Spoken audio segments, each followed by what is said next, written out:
I just love found footage. What is found footage? Found footage is a cinematic technique and film genre in which all or Look, substantial part of the work is presented as if it were Wikipedia filmed has a in nice real description. Found footage to me is just raw, unedited footage. At least the appearance of raw, unedited footage. It is not. It is not, in my opinion, the best way to make a movie, but in some cases it is hard to imagine the movie being as good as it is with it being filmed any other way. Four films come to mind whenever I do hear found footage, and that's Cloverfield with the rampaging Manhattan monster, Chronicle where the kids get powers, The Backrooms by Kane Pixels with Acing Corp and its accidental horror, and Spree with Joe Keery. Oh my god, Joe Keery! Oh my god, I'm literally a fan. You don't even know anything about Joe Keery. You don't know anything about him. Was that good?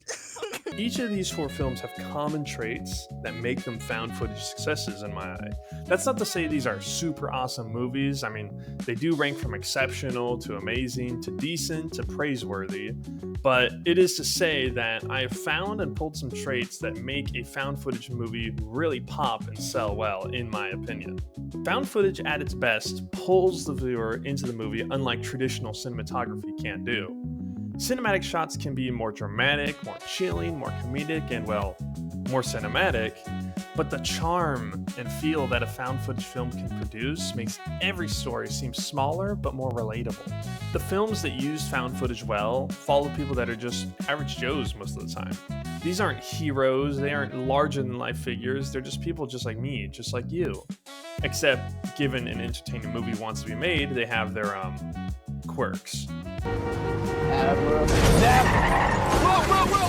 Oh shit! Any exceptional film or show in our day and age will be able to have the audience relate to the characters on varying levels. Found footage does that all and more.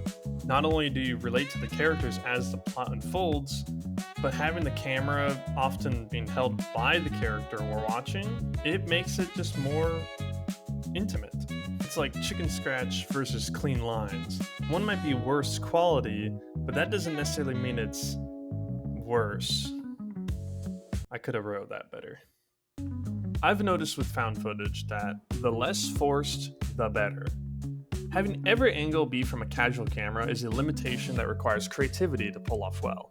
Typical scenes that could be caught from a wide angle or jump cuts in dialogue, they now have to be caught in what feels a bit awkward at times.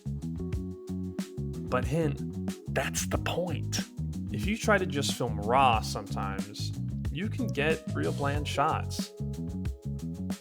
But you could also get the likes of this. Okay, no, we can do this. We can totally do this. I don't know. Look, it's a straight shot. I don't know. Lily, I'm Lily, sorry. it's a straight shot. Look, it's a straight shot. We could use this pipes there. We could use the air conditioners. Okay?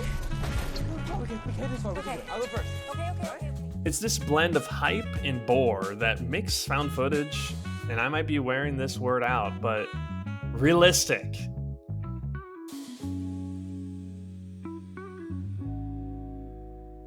Another tendency I see, at least in these films, but with found footage overall, less is more. No found footage content does this better, in my opinion, than The Backrooms. Long, dull walking scenes, very little commentary, repetitive spaces.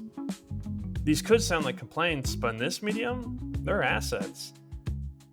Now, of course, eventually the monster does have to be shown, but it is the suspense, the build-up that the audience has. They generate an image in their head before the big reveal happens. At least in the first found footage, Kane Pixels still even holds out showing much of the monster beyond just snippets for that added mystery. Now, even when a big scene is playing, not much of that even needs to be shown.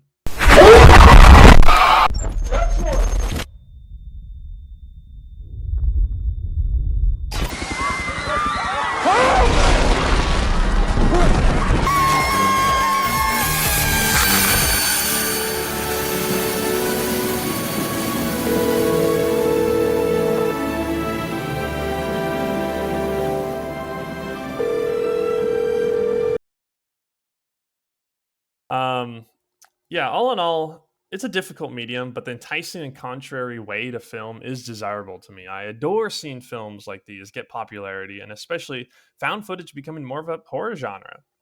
Hell, I didn't even touch the Blair Witch Project. Of these all, I think Cloverfield is the best found footage case. That movie alone deserves and probably has numerous in depth analyses by much more skilled people than I. Because just, I mean, what a flick. But at the end of the day, if you had a budget like this, you could probably make found footage work too. 1, 2,